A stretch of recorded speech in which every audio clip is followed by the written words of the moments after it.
Hello friends, നിങ്ങൾ നിശാഗന്ധി പൂവ് വിരിഞ്ഞ് വരുന്നത് കണ്ടിട്ടുണ്ടോ? ഞാൻ കണ്ടിട്ടുണ്ട്. ഒരേ ഒരു തവണയാണത് വിരിഞ്ഞ് വരുന്നത് നേരിട്ട് കാണാനുള്ളൊരു ഭാഗ്യമുണ്ടായത്.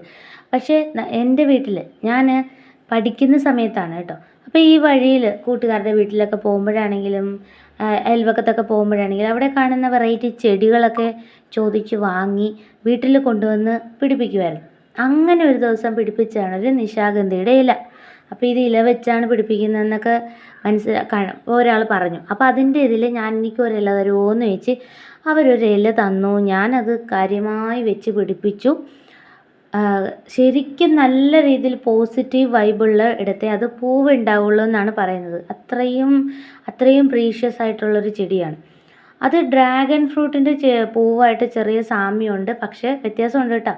ഭയങ്കര സ്മെല്ലാണ്. നമ്മുടെ ആ ഒരു പരിസരം അത്രയും നല്ല അടിപൊളി നല്ല സുഗന്ധം ഇങ്ങനെ പരക്കും കേട്ടോ അത് വിരിയുന്ന സമയത്ത്. അത്രയും ഭാഗ്യം. അത് വളരെ ആയുസ് കുറവുള്ളൊരു പൂവാണ്. അത് രാത്രി വിരിയും, രാവിലെ ആകുമ്പോഴത്തേക്കും അതങ്ങ് കൊഴിയല്ല, അത് വാടിപ്പോവും. പിന്നെ അത് കാണാൻ പറ്റില്ല, അതിൻ്റെ ഭംഗിയില്ല, വാടിപ്പോവും കേട്ടോ, ശരിക്കും വാടിപ്പോവും. മുല്ലപ്പൂവെന്നൊക്കെ പറയുമ്പോൾ അതങ്ങനെ നിൽക്കുമല്ലോ, പക്ഷേ ഇത് രാത്രി വിരിയും, രാവിലെ ആകുമ്പോൾ തീരും. അത്രയും പ്രീഷ്യസ് ആയിട്ടുള്ളൊരു ഫ്ലവറാണ്. അപ്പോൾ ഇത് ആദ്യമായിട്ട് ഞാനിങ്ങനെ വെച്ച് പിടിപ്പിച്ചു. 2 ഇലകളൊക്കെ വരുമ്പോൾ തന്നെ സന്തോഷം. അങ്ങനെ ചെടിച്ചട്ടിയിലാണ് കേട്ടോ വെച്ചത്. അതങ്ങനെ വലുതായി മൊട്ടുണ്ടാവുന്നുണ്ട്. പക്ഷേ എല്ലാ മൊട്ടും അങ്ങ് പോകും കേട്ടോ. അങ്ങനെ കാത്തിരുന്ന് ഒരു മൊട്ട് വിരിഞ്ഞു. ഒരു മൊട്ട് വിരിയാറായി. അത് ആ ഒരു കാഴ്ച നഷ്ടപ്പെട്ടു പോയത് എന്താണെന്ന് വെച്ചാൽ വിരിയാറായി. നമുക്കറിയാൻ പറ്റില്ലല്ലോ ഇത് ഇന്ന് വിരിയോ നാളെ വിരിയോ എന്നൊരു ഡൗട്ട് ഉണ്ടാവും. വെറുതെ ഒന്ന് ജസ്റ്റ് ആ ഒരു സമയമായപ്പോൾ ഒരു 11-11:30 സമയമായപ്പോൾ വെറുതെ ഒന്ന് നോക്കിയതാണ്. ഞാൻ വിചാരിച്ചത് പിറ്റേ ദിവസത്തെ വിരിയുള്ളൂ എന്നാണ്, പക്ഷെ വെറുതെ ഒന്ന് നോക്കിയതാണ്. അപ്പോൾ അതങ്ങനെ വിരിഞ്ഞ് വരുന്നു. പെട്ടെന്ന് തന്നെ എല്ലാവരും വിളിച്ചുകൊണ്ട് വന്നു. വീട്ടിലുള്ള എല്ലാവരെയും വിളിച്ച് നമ്മളെല്ലാവരും കണ്ടു.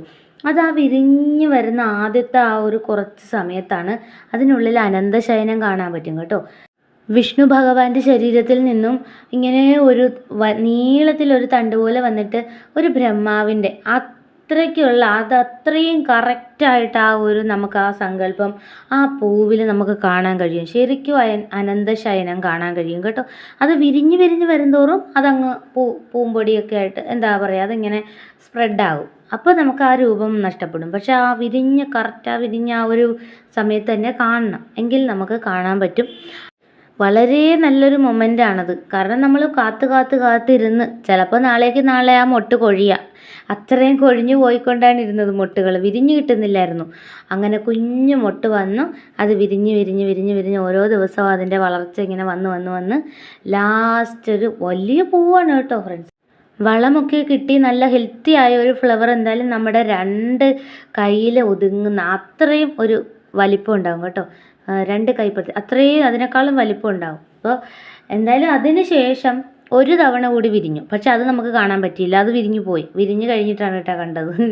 അത് കാണാൻ പറ്റില്ല. ഒരൊറ്റ തവണ മാത്രമാണ് കാണാൻ പറ്റുള്ളൂ. പിന്നെ ഇഷ്ടംപോലെ മൊട്ടുണ്ടായി, പക്ഷെ എല്ലാം പോയി. ഒന്നെങ്കിൽ എന്തെങ്കിലും കടിച്ചു കളയും, അല്ലെങ്കിൽ കൊഴിഞ്ഞു പോകും. അതത്രയും പോസിറ്റീവായിട്ടുള്ള ഒരു സമയത്ത് വിരിയുന്ന പൂവാണെന്നാണ് ഒരു വിശ്വാസം. നിങ്ങളുടെ വീട്ടിലുണ്ടോ ഫ്രണ്ട്സ് നിശാഗന്ധി?